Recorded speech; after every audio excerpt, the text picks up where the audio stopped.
Sejam todos bem-vindos. A nossa parceria dessa vez é a Araucária Expedições, então nós vamos estar hoje com o Léo. O Léo é um guia de montanha, está acostumado a fazer muitas subidas, principalmente na Serra do Mantiqueiro, ali no Parque Nacional de Itatiaia, bastante experiente também na região da Patagônia, e acredito que será uma travessia maravilhosa. O Léo ele é especialista em gestão de risco, e é uma coisa que eu prezo muito. Se aventurar é muito gostoso, fazer trek é muito gostoso, porém a gente tem que realmente prezar pela segurança. Então, a segurança tem que estar sempre em primeiro lugar. E aí a gente sempre tem esse cuidado de firmar parcerias com pessoas que têm bastante conhecimento da área e que realmente zelam para que nosso passeio não se torne uma tragédia, né? Que ninguém aqui quer voltar de lá com perrengue, ok? E a gente quer fazer a travessia, ser feliz na travessia e voltar mais feliz ainda. E, Adriana, você quer falar alguma coisa?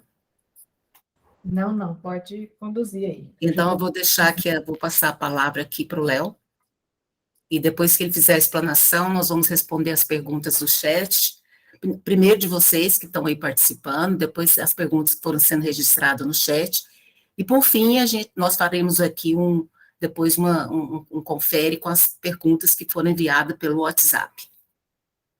Bom bate-papo para você aí, Léo. Boa noite, Rose. Boa noite, pessoal. Acho que está todo mundo me ouvindo bem, né?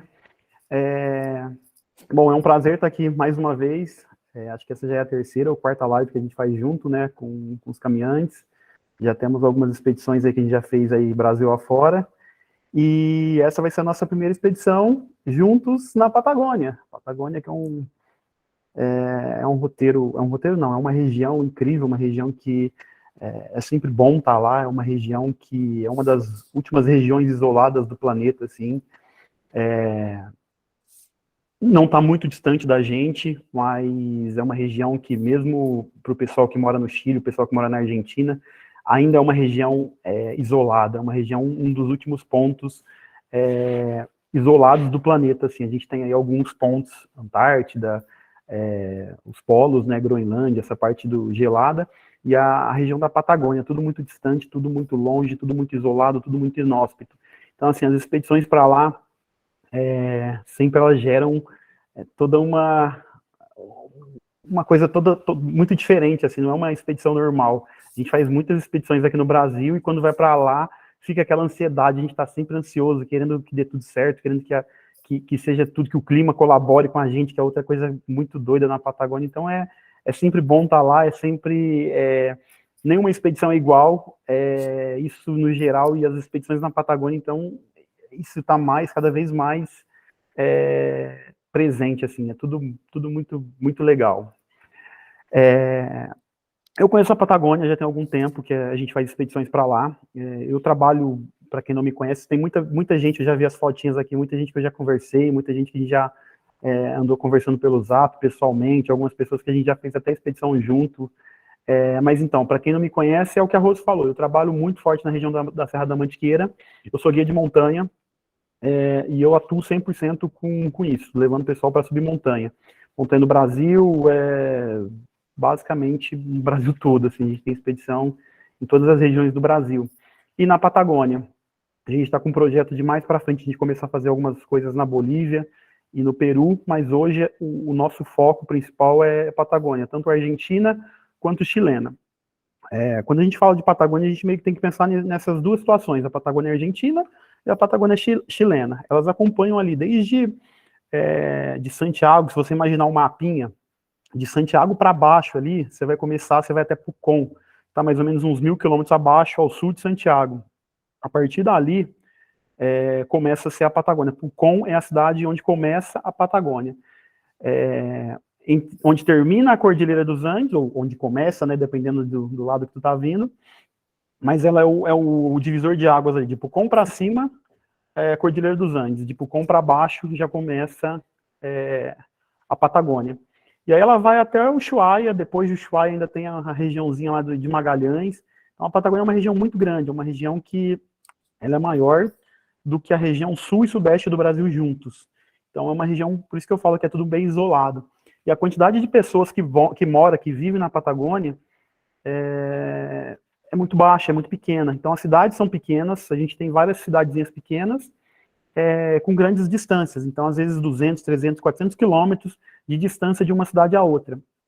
A Argentina, a região da Argentina é uma região um pouco mais tranquila de viajar, porque ela já está na parte mais, vamos falar assim, mais do deserto da Patagônia, uma região que é uma região mais seca, uma região que a gente consegue ter várias estradas ligando um ponto a outro. O lado chileno já é um pouco mais complicado. Quando você vai indo muito para o sul, a gente já tem a parte dos fiordes, algumas regiões que não tem estrada, a gente tem algumas poucas estradas, que são famosas pela beleza, mas assim, são poucas as estradas, os meios de locomoções. Às vezes a gente precisa fazer trechos de barco, de ferry, que é como se fosse a balsa deles, né, que dá para levar gente, dá para levar também carro, caminhão, às vezes. Então, assim, é tudo mais complicado, vamos falar assim. E a nossa expedição que a gente escolheu para fazer junto aqui com o pessoal dos caminhantes foi o Cerro Castilho. O Cerro Castilho, ele foi um dos últimos lugares a ser transformado em parque. É uma reserva já há algum tempo, mas foi um dos últimos lugares a ser transformado em parque no Chile, que eu acho que, se não estou errado, é o segundo. Tem o Parque Patagônia, que é o último, e o penúltimo, é o Cerro Castilho. Então, é uma região relativamente nova para o turismo, uma região que não é tão conhecida. Quando a gente fala em Patagônia, a primeira coisa que vem na cabeça da gente é Torres del Paine e Alchaltén, Fitzroy, aquela região ali da Argentina, aquele miolinho ali, os primeiros lugares a ser que vem na nossa cabeça, mas tem muita coisa. E o Cerro Castilho é um desses lugares que não é tão conhecido, apesar de estar na Carretera Austral, que é um outro ponto bem turístico da região do Chile. As pessoas faz isso muito de carro, muito de moto, muitas vezes de bicicleta, faz as cicloviagens, os passeios de longa duração. E essas pessoas que começaram a visitar essa região de Cerro Castilho começou a mostrar para o mundo as belezas dessa região. Então é isso, a gente vai falar hoje um pouco dessa expedição, como que vai ser a expedição. A gente já tem 2 grupos montados, uma para a última semana de dezembro e outra para a primeira semana de janeiro. Deixa eu olhar na minha colinha aqui, ó. De 27/12 a 1 de janeiro, tem um grupo indo para lá. E no dia 3 de janeiro a 8 de janeiro, temos um segundo grupo, que a gente vai fazer uma outra expedição. Então, assim, são 2 expedições, uma seguida da outra, que nós vamos estar fazendo na região. E vai ser incrível. É uma região muito bonita. Vamos começar, então, com a apresentação. Odri, você passa para mim o slide, por favor? Bom, então, o Parque Nacional Cerro Castilho, o Cerro Castilho, Castilho vem do espanhol castelo. Então, uma formação rochosa que lembra muito um castelo. Quando você olha de longe, você tem muito parecido com um castelo. E aí, por o Cerro Castilho ser a montanha principal ali do parque, o parque acabou tendo esse mesmo nome, Parque Nacional do Cerro Castilho. Então, ele está na região entre Coyhaique e Aysén, vamos falar assim, quase que no meio da Patagônia, ali, a quase 1.800 quilômetros de Santiago. É uma região não tão povoada, assim, uma região que as pessoas vão para lá para fazer turismo, ou pela Carretera Austral, que é o principal atrativo da região, mas é uma região bem isolada, assim. Basicamente é isso. Então, essa travessia, que é a travessia que a gente vai fazer, que é a travessia algumas pessoas chamam travessia do Parque Nacional do Cerro Castilho, algumas outras chamam travessias das Orquetas, tem algumas variações assim no nome. Mas é o mesmo lugar. Se de repente vocês ouvirem ou pesquisarem alguma coisa, travessia, Las Orquetas, Cerro Castilho, exatamente a mesma trilha que a gente está propondo a fazer. Então, a localização fica nas margens do Lago General Carneiro, na região entre Aysén e Coyhaique. A cidade base, a cidade de chegada nessa expedição é a cidade de Coyhaique. Coyhaique é uma cidade com mais ou menos uns 200, 250 mil habitantes, não é uma cidade grande, mas para os padrões da Patagônia é uma das principais cidades, se não estou errado, Coyhaique é a capital da província, a capital vamos falar assim, o estado, daquele estado ali do Chile ali. Então, é uma das principais cidades daquela região. Essa travessia que a gente vai fazer, ela foi cadastrada, ela foi citada no Lonely Planets, que é aquele guiazinho de trekking que a gente vê muito por aí, que tem da Patagônia, tem da Europa, tem de vários lugares. Ela foi classificada entre uma das 30 principais travessias da Patagônia. Assim, a Patagônia tem muita coisa, muitos trekkings, assim, você pensou em trekking na América do Sul, é a Patagônia.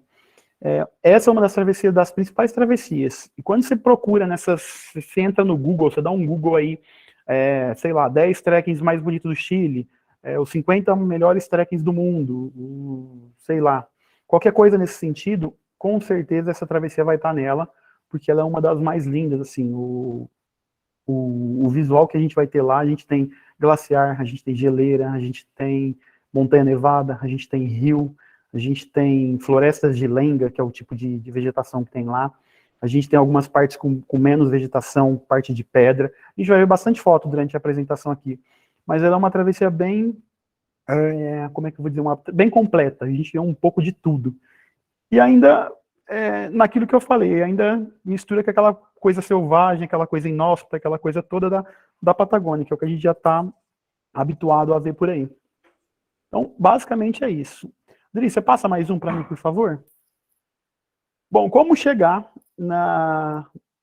em Cerro Castilho? Qual que é a forma mais fácil de chegar em Cerro Castilho? Você vai pegar um avião do Brasil, aí você pode ir ou para Santiago, capital do Chile, ou para Buenos Aires, na Argentina. Dessas duas capitais, a gente tem acesso a Balmaceda. Coyhaique não é que não tem aeroporto. O aeroporto de Coyhaique, ele fica numa cidadezinha do lado, que é Balmaceda.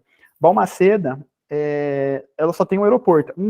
É uma mini cidadezinha que tem um aeroporto, ela fica a uns 50 quilômetros de Coyhaique. Então, basicamente, o aeroporto que tem na região é o aeroporto de Balmaceda.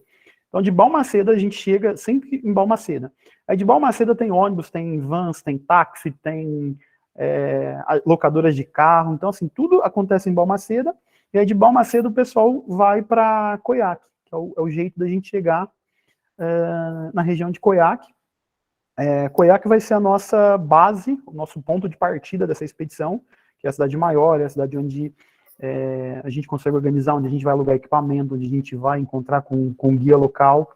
Eu não falei isso ainda. Eu vou ser um dos guias da expedição, eu não vou ser o guia principal, a gente tem um guia local, tem uma agência que trabalha lá junto comigo, e tem um guia local, e tem toda uma estrutura do pessoal que conhece bem, apesar de eu conhecer muito bem a Patagônia, sempre que a gente vai para lá, eu gosto de estar com um guia local, porque Patagônia é o que eu falei, é tudo muito diferente, então o clima lá é diferente, então os padrões climáticos é muito diferente daqui, então é legal a gente ter alguém que conheça, alguém da região que conheça, que está ali, que sabe, ó, o tempo vai virar, o tempo não vai virar, para a gente não ficar só na questão da internet, da previsão do tempo que a gente encontra na internet, porque ela pode ser um pouco diferente do normal, assim. Então, sempre a gente tem alguém ali, um guia ali junto, e ele que vai coordenar tudo, ele que vai dar as direções, e eu vou estar junto, eu vou estar nos grupos, dando apoio, vou estar sempre junto com o grupo. Então, basicamente é isso, a gente vai chega em Balmaceda, de Balmaceda a gente pega vocês pegam a van, do jeito que vocês preferirem, para chegar em Coyhaique. O nosso ponto de encontro vai ser a cidade de Coyhaique. Coyhaique está mais ou menos 1 hora de distância do início da trilha.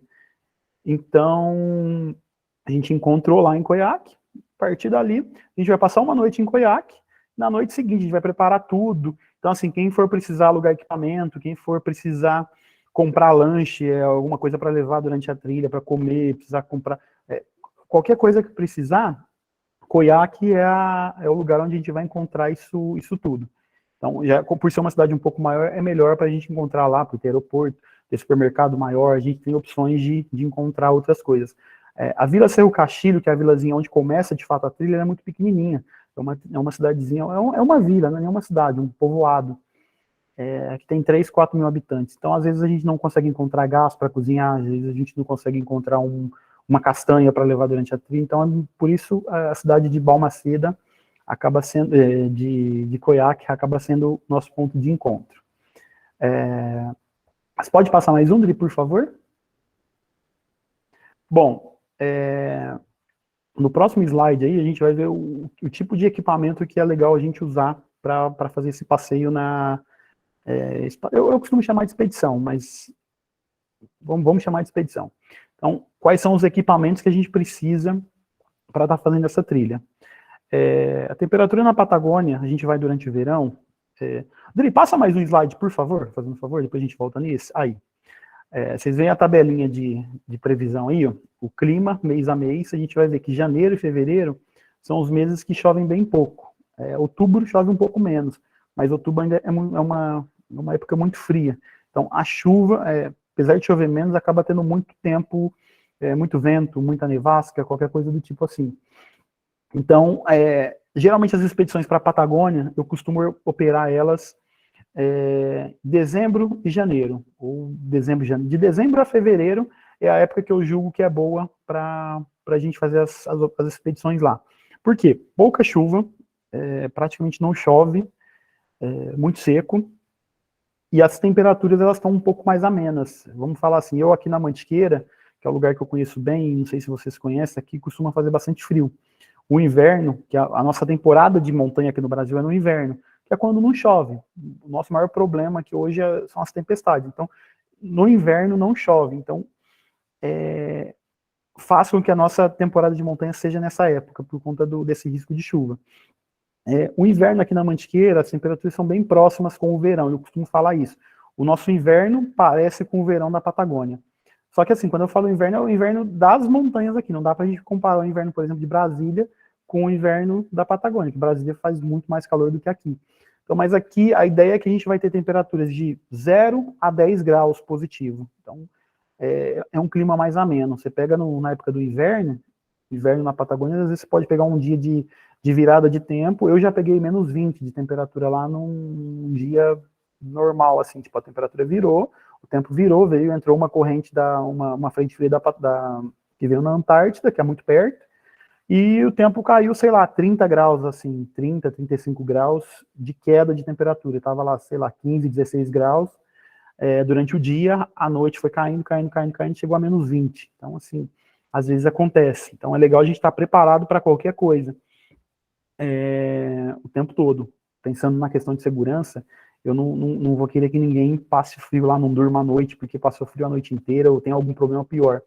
Então, a ideia é que a gente vá preparado para pegar temperaturas mais frias, mais extremas, vamos falar assim, mas a ideia é de que não passe de 0 graus, assim, a ideia é que a previsão, a média de temperatura dessa época do ano é algo entre 0, vamos falar assim, o mais frio, à noite, 0, 2, 3, positivo, às vezes diminui um pouquinho, às vezes não, e durante o dia é calor, é um calor aceitável, a gente consegue andar de camiseta, de calça, não precisa andar com muita roupa, nada muito exagerado. Então aqui, ó, a Adri voltou na parte de o que a gente vai usar, que tipo de roupa que a gente vai vestir durante nossa expedição. É o sisteminha de camada, para quem não conhece, não adianta a gente ter uma blusa muito grossa, uma blusa só para a gente usar e proteger ela do tempo, do frio. Então a gente tem um sistema, a gente tem uma blusa mais fininha, que é uma blusa de, vamos falar assim, a primeira camada, que a gente chama de segunda pele, que é uma blusa que tira o suor do contato do corpo. Então a gente vai andar durante o dia, vai começar a suar. Então esse suor em contato com o corpo, ele vai prejudicando um pouco assim. Então a ideia da segunda pele é para tirar esse suor, ela afasta o suor do corpo e deixa você mais aquecido. Então essa é a primeira camada. Esfriou um pouquinho mais, a gente bota a segunda camada, que a segunda camada já é a parte que vai aquecer. Então é uma blusa, essa blusa aqui é uma blusa de pluma de ganso, que é usado para a segunda camada, às vezes pode ser um fleece, aí vai depender muito do quão frio está, mas é legal que a gente tem algumas opções de blusa de segunda camada.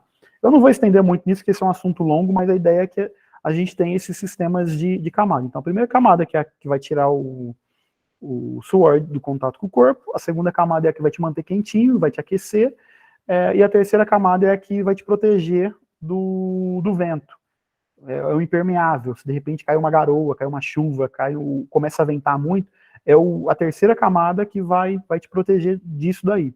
Então, basicamente é isso. Então, a gente usa essas 3 camadas, a gente tem que levar esses 3 tipos de camada para qualquer rolê que a gente vai fazer na Patagônia, em lugar mais frio, aqui na Mantiqueira, na época do inverno, a gente tem que estar com essas camadas. E a gente aumenta ou diminui a quantidade dessa segunda camada de acordo com o frio que a gente está sentindo no lugar.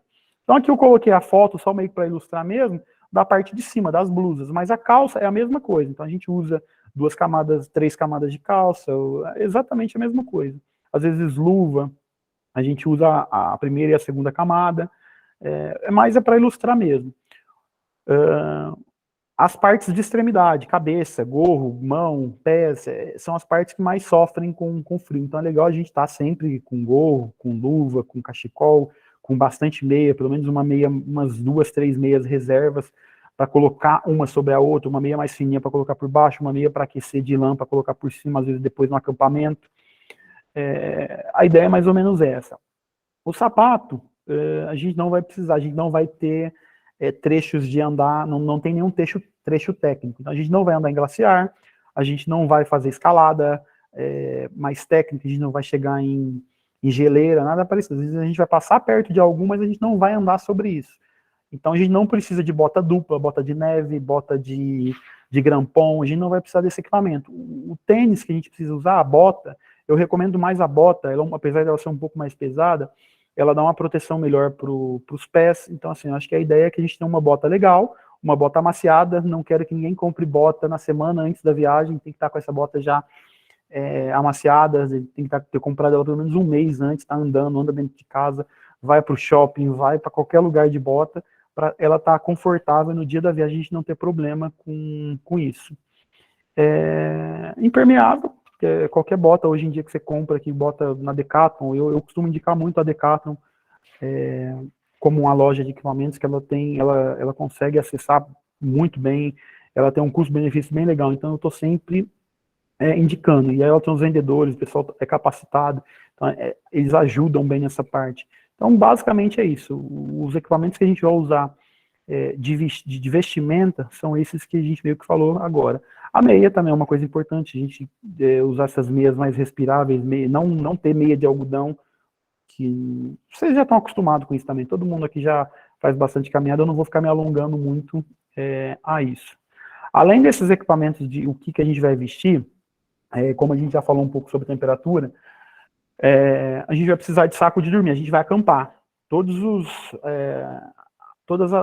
A gente vai ter 3 noites de acampamento, 4 dias e 3 noites de acampamento. Esses acampamentos, eles são acampamentos selvagens, eles não têm qualquer estrutura, a gente vai andar, vai ter a equipe que vai colocar tudo nas mochilas, a gente vai com umas mochilonas gigantes, e vamos levar toda a estrutura que a gente vai precisar. Então, a equipe vai levar barraca, vai levar estrutura de cozinha, vamos levar panela, vamos levar as comidas que a gente vai cozinhar, que a gente vai comer, o pão que a gente vai comer de café da manhã, o jantar que a gente vai carregar tudo isso nas mochilas e vamos levar para os acampamentos. Então, o acampamento que a gente vai chegar lá, vai ter uma área protegidinha ali, com alguma cobertura de árvore, no meio dos bosques, assim, mas não vai ter uma tenda, não vai ter um abrigo, um coberto, nada disso, não vai ter uma área de cozinha, é tudo selvagem mesmo, onde a gente vai chegar e vai montar tudo que a gente precisa. Então, toda a logística a gente vai carregar junto com a gente, o tempo todo.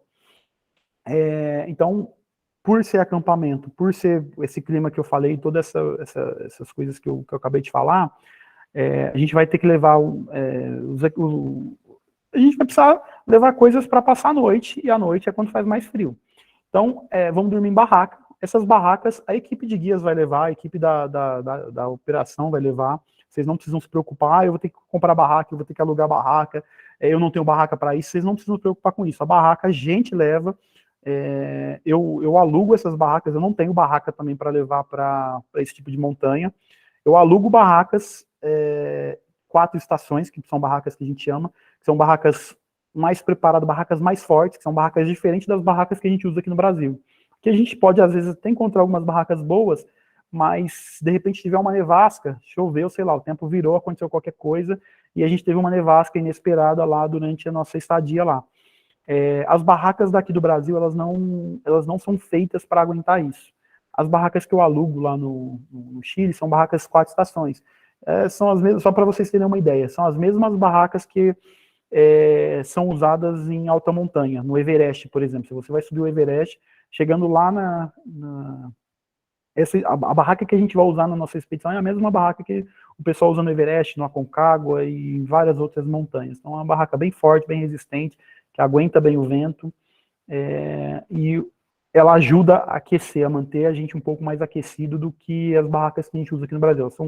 O tecido dela é um pouco mais grosso, então elas são um pouco mais protegidas. Então as barracas, estrutura de cozinha, panela, comida, o jantar, o café da manhã, isso tudo a equipe vai levar. O que vocês precisam levar? O que os clientes têm que levar nessa organização? Junto aqui com, como a gente está falando de coisas para vestir, a gente tem que levar o saco de dormir e isolante. Isso são coisas que são necessárias para a gente fazer a expedição. E esse daí a gente consegue, ou vocês podem levar do Brasil, que eu acredito que a maioria de vocês não vai ter esse equipamento vai ter que comprar qualquer coisa assim, principalmente o saco de dormir. E como a gente pensa numa temperatura extrema, como eu falei agora mesmo, que eu já peguei menos 20 na Patagônia, a gente tem que estar com o equipamento mais parrudo para aguentar legal isso. Então, lá no Chile, a gente tem a opção de alugar esses equipamentos. A gente consegue alugar. Eu tenho a opção de alugar saco de dormir de menos 5 graus, de temperatura de conforto de menos 5 graus, ou de menos 18 graus. Quando a gente fala de temperatura de conforto, que é quando a gente vai pegar um equipamento, também não vou estender muito, mas vou dar uma pincelada sobre isso. Saco de dormir, geralmente ele tem 3 tipos de temperatura: conforto, limite e extremo. Quando a gente vai arrumar um equipamento alugar um saco de dormir, a gente precisa saber para o lugar onde a gente vai e usar aquele saco de acordo com a temperatura daquele lugar onde a gente está indo. Aqui na Mantiqueira, eu recomendo o pessoal usar saco de 0 graus de conforto. Por quê? Ele tem, como eu falei, ele tem 3 linhas de temperatura. O conforto é 0 grau e ele aguenta um frio extremo, geralmente de 10, 15 graus, às vezes, depende do saco de dormir, mas de 7 a 15 graus a menos do que a temperatura de conforto. Então, se a temperatura de conforto é de 0 graus, eu aguento um frio de menos 10, mais ou menos, com esse saco de dormir com temperatura de 0 graus. Então, a ideia que a gente vai levar para usar isso no Chile, que a gente vai usar ou saco de 5 graus, negativo, ou saco de menos 18 graus, negativo. Isso a gente vai ver de acordo com como está o clima, mais ou menos naquela região onde a gente vai estar. A diferença de aluguel deles não é muito diferente. O saco de 5 graus negativo hoje está em torno de $18 por dia, o aluguel dele, e o de menos 18, ele está em torno de $25 o aluguel por dia dele. Então, são 4 dias, esse valor vezes 4 dias. Então, essa é mais ou menos a ideia de custos que a gente vai ter com esse equipamento. O isolante, que é como se fosse o colchão, a gente não pode dormir direto no chão duro, no chão que a gente perde muito calor em contato com o chão. Então, a gente tem que botar um isolante e dormir em cima desse isolante. E aí tem alguns tipos que a gente consegue encontrar. A gente pode usar os que a gente usa aqui no Brasil mesmo. A gente tem o de EVA, que ele é como se fosse uma borracha, aquele tapetinho de yoga que a gente usa. Ele é uma borracha que chama isolante térmico, tipo EVA, o nome dele é EVA. E a gente vai dormir em cima dele. A desvantagem do EVA, ele é mais barato, é um saco bem, você encontra em qualquer lugar, qualquer loja de equipamento. Só que a desvantagem dele é que ele não é muito confortável. Aí a gente tem o saco, o isolante inflável, que ele é como se fosse um colchão de ar, só que o colchão de ar é um negócio grande, pesado, ruim de carregar, precisa ter bomba para levar ele, é um negócio que não dá para levar. Então a gente leva o isolante inflável, que ele é como se fosse o colchão de ar, só que ele tem uma espessura fininha, alguns são de 2, 3 centímetros. E ele é pequeno, leve, se enche com a boca mesmo, ele é bem tranquilo. E ele tem o tamanho de uma garrafinha de 500 ml. Dá para usar esse também. Então, tanto um quanto o outro dá para a gente utilizar para dormir. Então, basicamente é isso. Dos equipamentos vamos falar assim, pensando na segurança e no nosso conforto, é isso. São esses tipos de camadas de roupa que a gente já conversou. e o saco de dormir para uma temperatura ou de -5 ou de -18. Aí a gente vai definir isso quando estiver mais próximo da expedição, ou até algumas semanas antes ali da expedição, para ver como está o clima nessa época. Não adianta a gente falar agora, porque pode ser que nesse ano esteja um pouco mais frio ou menos frio, a gente consegue definir isso mais para frente. Basicamente é isso. A gente vai levar os nossos itens de higiene, câmera fotográfica, algumas outras coisas, mas aí a gente vai falando, eu vou falando com o pessoal nos grupos, é mais tranquilo. De principal, acho que é isso mesmo, acho que eu gastei até muito tempo falando disso. Ô, Dri, boa. Volta um, Dri, por favor. Volta um, isso. Aqui, ó, aqui a gente tem a parte das chuvas, que eu falei, do clima, da chuva e da temperatura. E aí, do ladinho, a gente tem um mapinha com a trilha que a gente vai fazer. São 4 dias de trilha, tem aqui mais ou menos o mapinha de altimetria. Então, vocês conseguem ver que não é uma trilha que tem muita subida ou muita descida. Lógico, é terreno íngreme, é terreno de montanha, vai ter pedra solta, vai ter árvore caída no caminho, a gente vai ter que desviar, vai ter travessia de rio, vai ter ponte, vai ter área de floresta, vai ter área de descampado, vai ter caminhada na encosta de montanha, vai ter tudo isso, porque é Patagônia, não tem jeito. Até se você vai andar na rua, você vai do hostel, da pousada para o mercado na Patagônia, não é tranquilo. Então, qualquer trilha que a gente faça lá vai ser mais ou menos nesse sentido. Então, aqui é mais ou menos para vocês terem mais ou menos uma noção do percurso que a gente vai fazer. Então, a gente começa aí pelo verdinho, o primeiro dia de trilha é o nosso verdinho, o segundo dia é o vermelho, o terceiro dia é o azul, e o quarto dia e o último dia é o amarelinho, onde a gente vai terminar na Vila Cerro Castilho. Eu vou falar um pouquinho agora de cada dia a dia da trilha, e aí vai ficar mais fácil de vocês entenderem. Pode passar, Dri, por favor. Bom, então é o que eu já falei lá no comecinho, o ponto de encontro nosso vai ser a cidade de Coiaque. Vocês vão pegar avião, ônibus, trem, o que vocês acharem, e vão chegar até em Coiaque. Então, o primeiro dia, o dia que eu coloco lá, então vamos supor, o primeiro grupo lá do dia 27 ao dia 1º, o dia 27 é o dia de chegada. Vocês podem chegar em Coiaque qualquer horário do dia 27. O segundo grupo, qualquer horário do dia 3 de janeiro. Então é um dia livre, é um dia que quem quiser chegar antes, pode chegar antes, quem quiser chegar de manhã pode chegar, quem quiser chegar no final do dia pode chegar também, é um dia tranquilo. A pousada vai estar liberada após as 14 horas, então qualquer horário que vocês chegarem depois disso, já dá para ir direto para a pousada.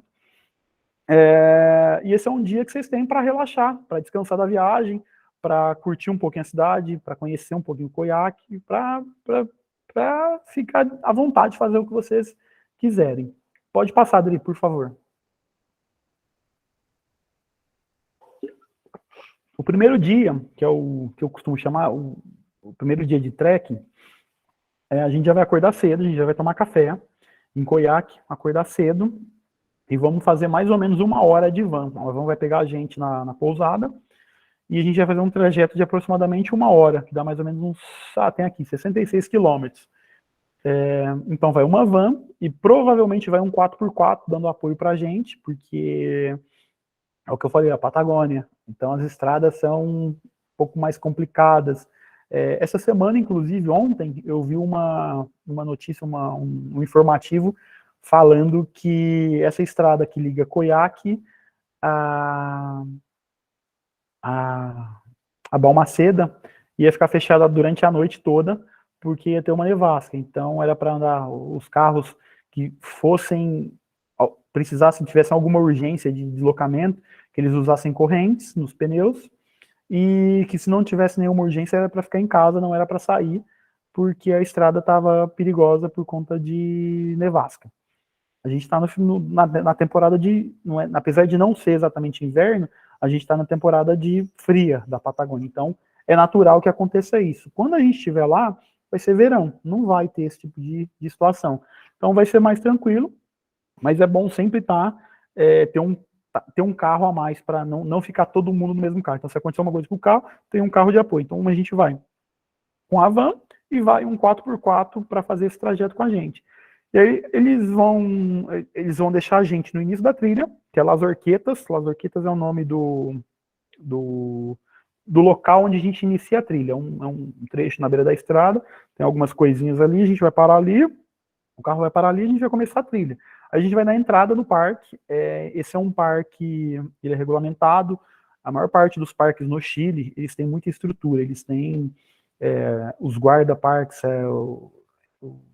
os carabineiros, eles estão lá, a gente tem que dar entrada no parque, a gente tem que ter autorização, a gente tem que pagar esses ingressos para entrar nesse parque, tem que dar entrada para onde a gente está indo, tem que falar o que a gente vai fazer, tem que falar quanto tempo a gente vai demorar, tem todo um procedimento, diferente, por exemplo, da Argentina. A Argentina, você chega em muitos parques, você não tem nada disso, você chega lá, você só entra, você não precisa se registrar, você não precisa pagar ingresso, você não precisa fazer nada disso, você só vai e entra. Se acontecer alguma coisa, você tem que resolver. Aqui não, aqui no Chile não, o Chile tem mais essa estrutura, então a gente paga um valor de ingresso para entrar no parque, então tem tudo isso. Aí a gente começa em Las Arquetas, vai fazer esse registro nos guarda-parques, e vamos começar a fazer a caminhada. Aí a gente vai caminhar de Las Arquetas até o camping El Turbio. São mais ou menos, tem anotado aqui, 5 horas de caminhada, e 16 quilômetros. Então são 16 quilômetros, esse é o dia mais difícil, o primeiro dia de trekking é o dia mais difícil dessa travessia. Então serão 16 quilômetros, que a gente vai gastar mais ou menos umas 5 horas aí.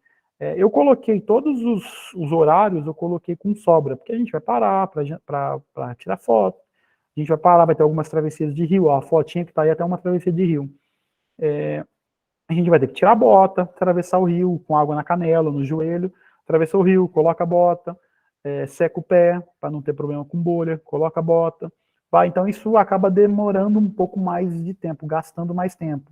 E não é corrida, né, gente? A gente vai lá para curtir, para aproveitar e ter uma experiência incrível. Então, a ideia é que a gente pare muitas vezes, tire muitas fotos, curta bastante o lugar. Junto com a gente, junto com o guia local, eu que vou estar lá junto, vai ter os porteadores. Os porteadores vão sair na frente, eles vão deixar a gente para trás, eles vão tocar na frente e vão levar a estrutura. Quando a gente chegar no acampamento, já vai ter barraca montada, já vai ter ali alguém fazendo um chazinho quentinho para a gente tomar, então já vai ter alguma coisa montada lá, então a gente não vai ter que perder esse tempo. Nossa, chegamos no acampamento, estou cansado, vou ter que montar barraca. Não tem essa necessidade, já vai estar tudo pronto para quando a gente chegar. Então isso é uma facilidade que eu gosto de ter, porque eu sei como é que é difícil, a gente caminha o dia inteiro, sobe morro, desce morro, gente, agora vamos montar barraca, tá todo mundo cansado, é um saco. Então não temos que preocupar com montar nem desmontar a barraca. Quais são os pontos interessantes desse dia? A carretera austral, que já esse trajeto que a gente vai fazer de Coyhaique até Las Arquetas, já é o trecho da carretera austral. Então, isso por si só já é uma aventura incrível. A paisagem, as vistas que a gente vai ver, as montanhas, as serras que a gente vai passar, isso por si só já é incrível. E aí depois a gente vai atravessar, esse aí que é o Rio da Foto, que é o Rio Blanco, a gente vai atravessar ele, a gente vai andar meio que um tempo nas margens dele, a gente vai ver as florestas de lenga, de ninri, muita coisa. Aí começa de verdade a nossa aventura. Pode passar, Adri, por favor. Então, a gente vai chegar em Rio Turbio, vamos dormir, vamos passar uma noite lá, a gente vai jantar em Rio Turbio, no outro dia a gente vai acordar, tomar um café no Rio Turbio também, e vamos tocar para o segundo dia. Que nem eu falei, a equipe vai desmontar os acampamentos, a gente vai começar a andar, a gente vai estar com mochilas mais leves, né? A gente não vai ter que carregar tanta coisa, então as mochilas vão estar mais leves. Eu vou ajudar vocês a fazer um filtro com as mochilas de vocês, o pessoal que for, antes da expedição a gente vai abrir as mochilas, vamos ver o que realmente é necessário levar, o que não é, para a gente andar com mochilinha leve. Eu não quero ninguém andando com um monte de bugiganga dentro da mochila, e sofrendo, carregando muito peso. Então assim, a gente vai fazer um filtro, vamos andar com estritamente necessário, não vamos levar coisas que a gente não vai usar. Então a ideia é que a gente ande leve e não sofra com a caminhada. Então é isso, aí no segundo dia a gente vai sair do Rio Turbio e vamos para o Camping El Bosque. O Camping El Bosque também é um dos campings mais bonitos que tem lá na região. É um trekking de mais ou menos umas 3 horas e uns 10 quilômetros de deslocamento.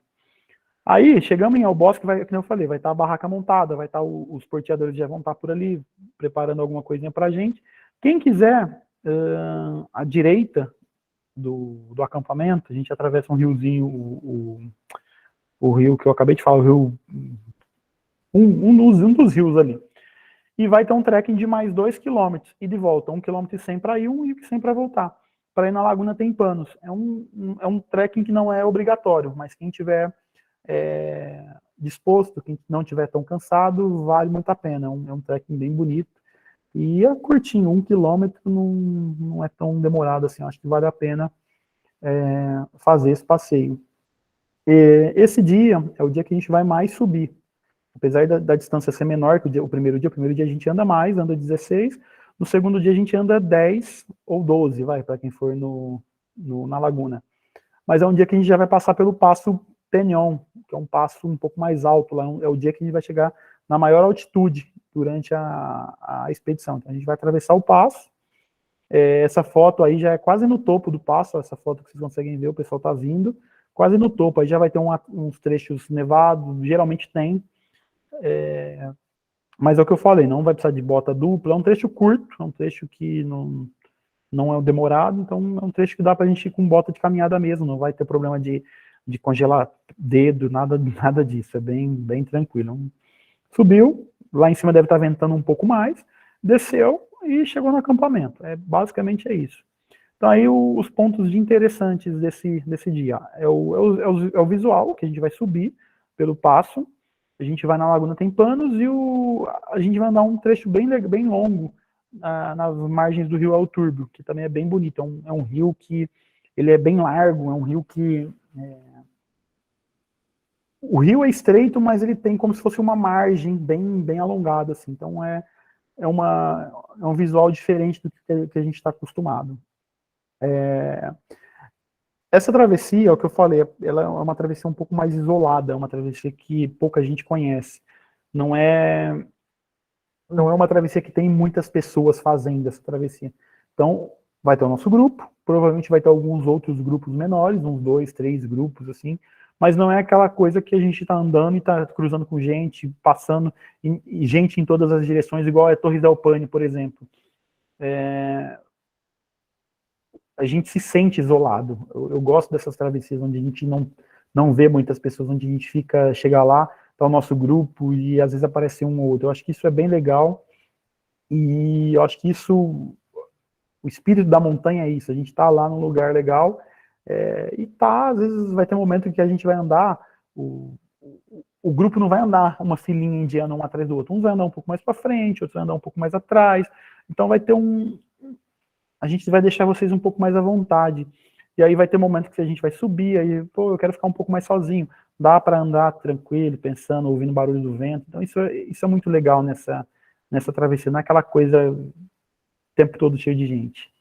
Então, é isso, segundo dia é isso daí. Pode passar, Adri, por favor. Terceiro dia a gente vai sair do camping ao bosque, e vai até o camping neozelandês. Um pouco para frente do camping neozelandês, tem a Laguna Duff. A Laguna Duff é uma outra também que é opcional. A gente vai chegar no acampamento. Vamos falar assim. Dri, volta uns slides para mim, por favor.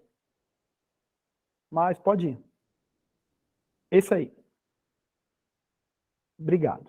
Aqui, ó, a Laguna Duff, tá vendo que parece um T, ó? Uma perninha aqui verde, vermelha e azul. Aí, quando a gente chega no azul, a gente sobe aqui, tem um acampamento. Esse é o acampamento neozelandês. Um pouquinho para baixo está o acampamento neozelandês. Aí que a gente vai acampar. Então a gente consegue ir na Laguna Duff e no outro dia voltar, que é o último dia, ir embora. Pode voltar lá, Adri, por favor. Esse aí. Então é uma laguna um pouco mais isolada também, que é bem legal. Esse dia são aproximadamente 5 horas de caminhada e uns 11 quilômetros até o nosso acampamento. Depois mais 2,3 quilômetros para até a laguna e voltar. Então é 1 quilômetro e um pouquinho, 1 quilômetro e 150 para chegar na laguna e 1 de 150 para voltar.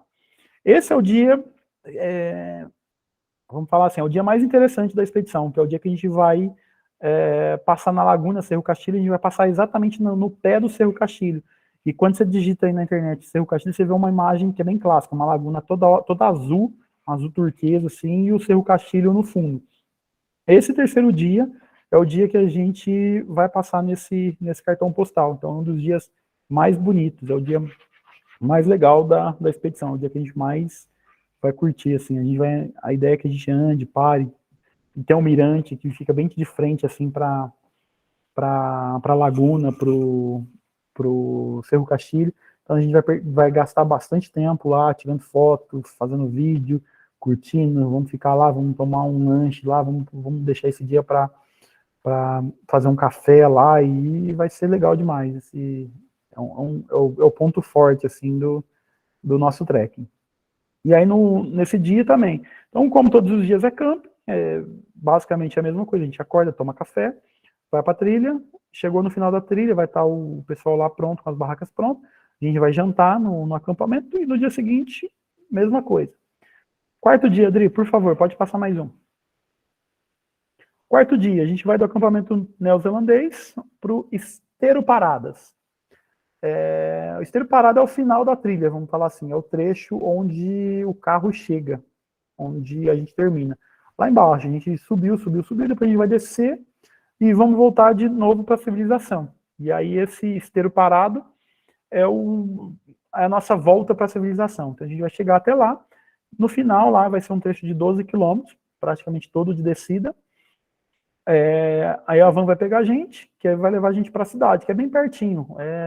Se não me engano, dá 2 ou 3 quilômetros, é bem próximo da cidade.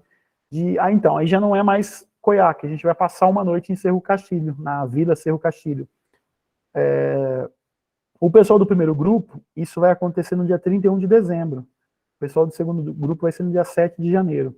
31 de dezembro é uma data festiva, é uma data comemorativa, a gente vai ter que fazer alguma coisa, não dá para chegar lá, comer um macarrão e ir embora no outro dia. Então a gente vai ter que fazer umas comemorações, a gente vai ter que tomar um vinho, afinal a gente está no Chile, né?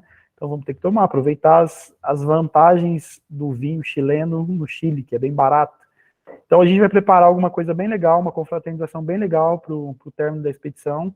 O pessoal que vai no segundo grupo pode ficar tranquilo que vai, apesar de não ser ano novo, não ser essa data comemorativa, a gente vai levar essa comemoração também para o segundo grupo.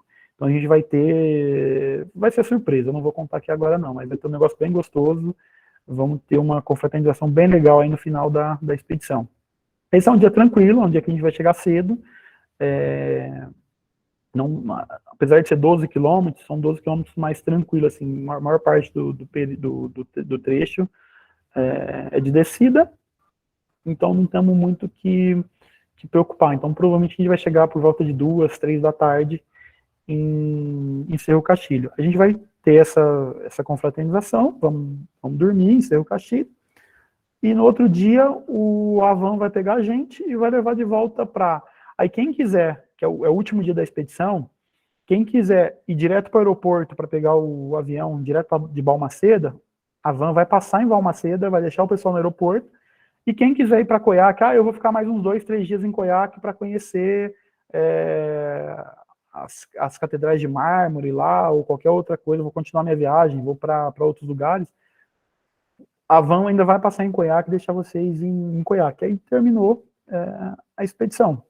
Basicamente é isso, gente. Tentei dar uma resumida, já são quase 8h30, uma resumida de quase 1 hora, mas assim, basicamente é isso. O quinto dia tem mais um slide, que é isso que eu falei. A gente vai deixar vocês e acabou a expedição. É isso. Basicamente, essa é a nossa programação de como vai ser a nossa viagem. Eu sei que tem bastante pergunta, eu fui falando, eu sei que tem um tantão de perguntas, então acho que a gente agora é o momento da gente fazer essas perguntas. De repente, tiver alguma pergunta que eu não saiba a resposta, é que eu falei, eu tenho os guias locais lá, que eles conhecem mais do que eu, a região, eu vou estar junto, mas eles conhecem muito melhor do que eu.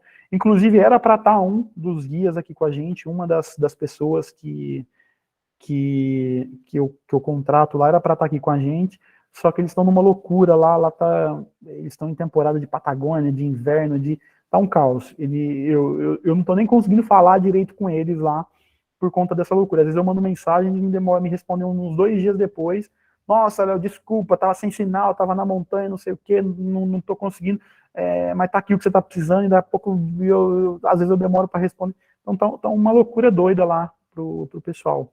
Mas assim, se ficar alguma coisa, eu vou anotar, e depois a gente vai conversando, e vamos falando. Faltou eu colocar um slide no final aí, mas com o meu telefone, eu não sei se todo mundo tem, mas eu acho que depois dá para escrever aqui, não dá, Adri? Me ajuda aí. Eu consigo escrever meu telefone aqui? Dá para escrever no chat aqui, ou então eu ponho aqui. Eu ponho no chat aqui, Tá pessoal. bom, beleza. Beleza, então. Pode pôr, se de repente aparecer alguém quiser me mandar mensagem também, pode mandar. A gente, se eu demorar um pouquinho para responder, porque eu estou na montanha também, mas eu sempre respondo. É isso. Acho que agora é hora das perguntas, não é? Como que a gente vai fazer, Dri? Começamos por onde? Nós vamos primeiro, quem estiver assistindo e quiser fazer pergunta, vai levantar a mão, que nós vamos, pela ordem aqui, a gente vai passando a palavra. Mas antes disso, eu tenho 2 perguntas para fazer. Você falou a questão de que a gente vai subir alguns metros. Qual é a altitude máxima que a gente chega? A altitude máxima, Rose, 1.690, se não estou errado. É algo parecido com isso, que é o dia que a gente passa pelo nossa, o nome difícil, Penaron, um negócio assim, que é o dia que a gente passa pelo passo. É 1.690, a gente não vai subir nenhuma montanha. Um passo, imagina, todo mundo consegue me ver? Não sei se está todo mundo me enxergando. Sim. O passo da montanha é isso, aqui tem uma montanha, isso aqui é outra montanha. Esse trechinho aqui do meio, esse trechinho aqui, é um passo. Então a gente vai meio que passar por ele e descer. Esse é o trecho mais alto que a gente vai chegar. Então quando a gente chegar aqui, é os 1.690 metros. A gente já vai descer em direção ao acampamento. A gente não vai chegar no topo da montanha. Nenhuma montanha a gente chega no topo. Então o máximo que a gente vai encontrar é esse passo. Então é 1.690, não é alto. Aqui na Mantiqueira a gente tem montanha que tem quase 2.700, 2.800 metros, então, assim, relativamente baixo. Todos os trekkings que a gente faz na Patagônia, eles não têm altitude, então a gente não vai ter problema de altitude, a gente não vai ter problema com mal de montanha, nada nesse sentido, é baixo. A gente vai andar mais ou menos, assim, eu não lembro exatamente agora, eu posso depois dizer para vocês, eu acho que eu coloquei no descritivo da viagem, no descritivo da viagem tem os desníveis, dia a dia, quanto a gente vai subir ou descer por dia. Eu não lembro de cabeça isso. Mas se vocês olharem no descritivo da viagem, vocês conseguem ver. Não é muito. Essa é uma travessia aqui. Ela anda por um ambiente inóspito, um ambiente selvagem, mas tecnicamente ela não é uma travessia difícil. Bom, tranquilo. E a questão do fuso horário? Você falou de acordar cedo. Eu detesto acordar cedo. Patagônia no verão é uma delícia. Patagônia apesar de estar muito mais ao sul, a gente tem a questão como que é o nome disso? Eu não vou lembrar o nome disso agora, mas enfim, amanhece muito cedo e anoitece muito tarde. Então, às vezes, 4 da manhã, dezembro, janeiro, 4, 5 da manhã, o sol já está começando a aparecer. Então, amanhece muito cedo e o entardecer é muito tarde, dependendo. Quanto mais ao sul, mais isso acontece. O Ushuaia, por exemplo, é muito maior do que nessa região. Então, às vezes, umas 8, 8h30 da noite, ainda vai estar um sol, como se fosse o sol nosso de 5h30, 6 horas da tarde aqui. Então, a gente não precisa acordar tão cedo, você pode ficar tranquila, Rose, não vamos ter que madrugar, não vou derrubar ninguém na cama. A ideia é que a gente acorde entre 7, 8 horas e comece a caminhar 9 e pouquinho, mais ou menos isso.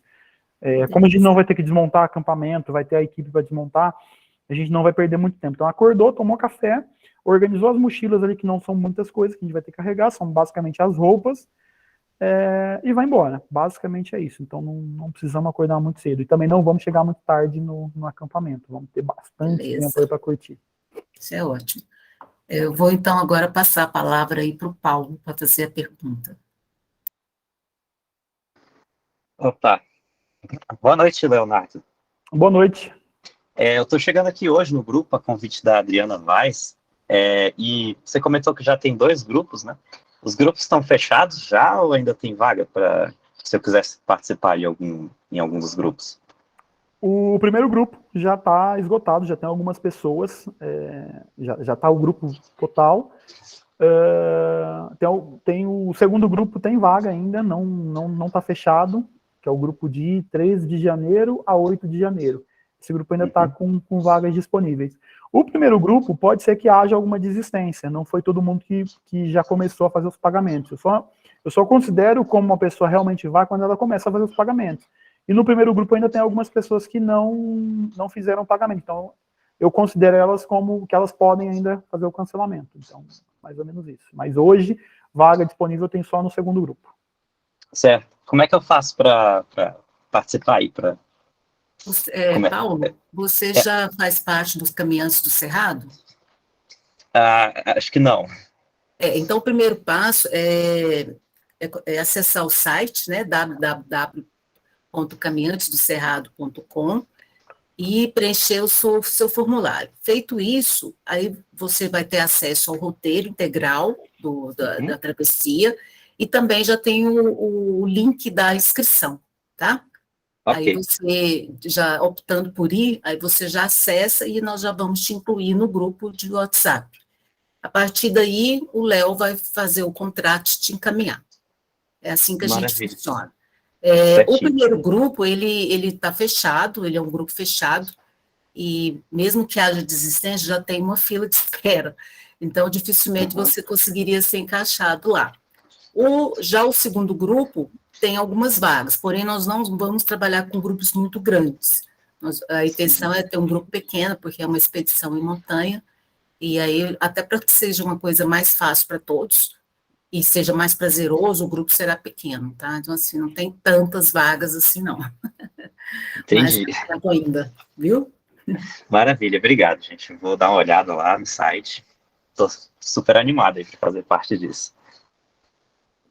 Só falando que no primeiro grupo vai um casal e vai levar o filho, uma gracinha, um menininho. Estou, assim, apaixonada. Inclusive a chará do Léo. Então, a gente vai ter o Léozinho e o Léozão. O Léozinho tem 3 anos. O Léozinho já fez algumas montanhas comigo aqui. Ele, o Leandro e a Débora. Conheci eles no Itaguaré. Eu levei eles para subir o pico do Itaguaré. E aí depois, eu acho que eles não estão aqui na live, deve estar numa correria doida lá em São Paulo. Mas depois eu fiz Agulhas Negras com eles. O Léozinho já foi na 5ª montanha mais alta do Brasil. Já escalou e tudo lá. O moleque é uma figura. Vocês vão se divertir demais com ele.